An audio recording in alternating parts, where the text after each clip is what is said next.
Hello and welcome back to the channel. I am the Hungriest Wolf, and today we're going to talk a little bit about the Switch 2. So, as everybody knows who's probably plugged in enough to even see this video, the Switch 2 was announced and given a release date. The Switch 2 will be releasing this year, June 5th, 2025. But honestly, I don't think I'm the only person out there who is just sufficiently underwhelmed by this announcement. Now, the Nintendo Switch 2 features a few improvements over the Switch. There's some cool features like, you can turn the Joy-Cons into a mouse and all of that kind of cool stuff. But overall, it just looks like, well, another Switch. And those of you who are old enough to remember the Wii and the Wii U, I think you might see what's coming here. But the thing about the Switch 2 that really underwhelmed me, I should say. Sorry, not overwhelmed, underwhelmed, is the games that are coming to it. And the reason is because I have a lot of these games already for other consoles, and the stuff that's exclusive, doesn't really tickle my fancy. Right? I don't really care that much about some of the exclusive stuff. Now, there is one game in particular, the new Donkey Kong game, Donkey Kong Bonanza, that looks pretty cool. I'm interested in that. But other than that, I don't really care that much. I don't really care too much about Mario Kart World. And I also don't see how this game, this Mario Kart World game, could not have just been released on the Switch. I just don't understand it.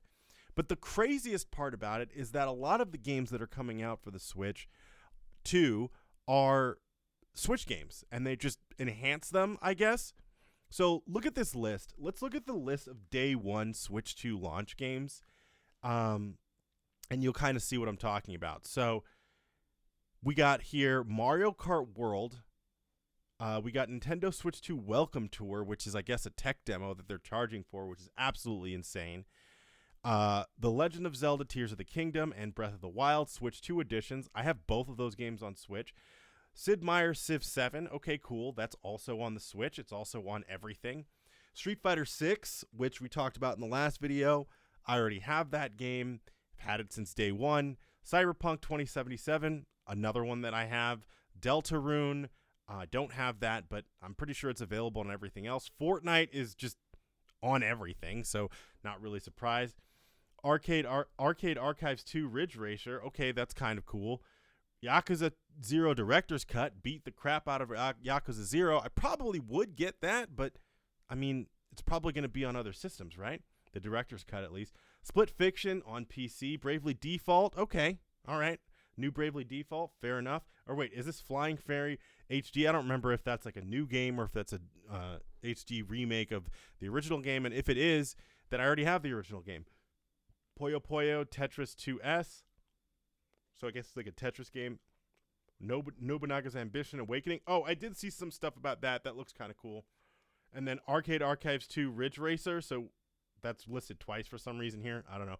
Hogwarts Legacy, which is a game that I found aggressively mid. So these are the day one games, okay? So these are the games you're going to get on day one. Most of these games I already own on the Switch, or somebody can get on the Switch for less money. If you notice, the price tag is what's gotten a lot of people talking. All of these games will be $80 digital, right? They want to push you towards the digital, or $90 physical. Now, the main problem with this is that how are you going to sell me Legend of Zelda Breath of the Wild for $80 when I could just get the Switch version for $60? I can get the Switch version for less than that if there's a sale. The Switch game, Breath of the Wild, has been out for a while now, you guys. I don't know if you know this, but it's been out for a while. How are they going to charge the same price for the Breath of the Wild that came out in 2017 as Tears of the Kingdom, which came out in 2024? That is absolutely insane. Not doing it. So let's look at some of the games releasing in summer. So we got Donkey Kong Bonanza, okay, which is the game that I was talking about that it looks kind of cool.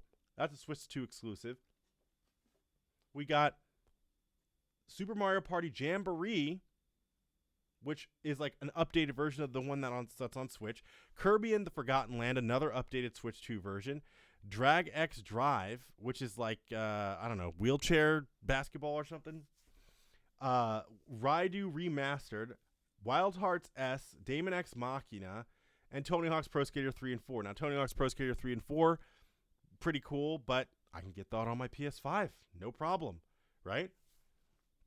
And then, now this is the thing that bugs me the most, is it's like, okay, the games that I really want to play on the Switch that are coming out, right? Pokemon Legends ZA, Metroid Prime 4. These games are coming out on the Switch. Elden Ring, I already have that game. Now, Hyrule Warriors Age of Imprisonment looks pretty cool. That's an exclusives. Marvel Comics Invasion, that's coming to everything for sure, right? There's no way it's not coming to everything. Kirby Air Riders, the Dusk Bloods looks like it's like the Switch's version of Bloodborne, I guess. And then Hades 2 is already available on other consoles.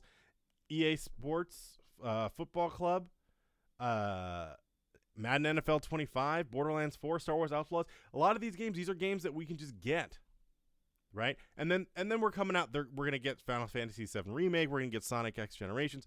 All that. That's cool. Okay, great. I don't see anything that I need to get on the Switch 2 except for Donkey Kong Bonanza and Mario Kart World are like the big exclusives. That's 2 games for a console that's going to be what, $449 at launch, guys? I don't think so. I don't think I'm going to be doing it at launch, and especially because they're pushing people to do this digital only thing by making the prices for the physical games that, by the way, you don't even get the physical game on most of the cartridges. You have to download them anyway. It's just like an empty cartridge. But they're making people want to push people towards digital only, and the digital only versions are super expensive.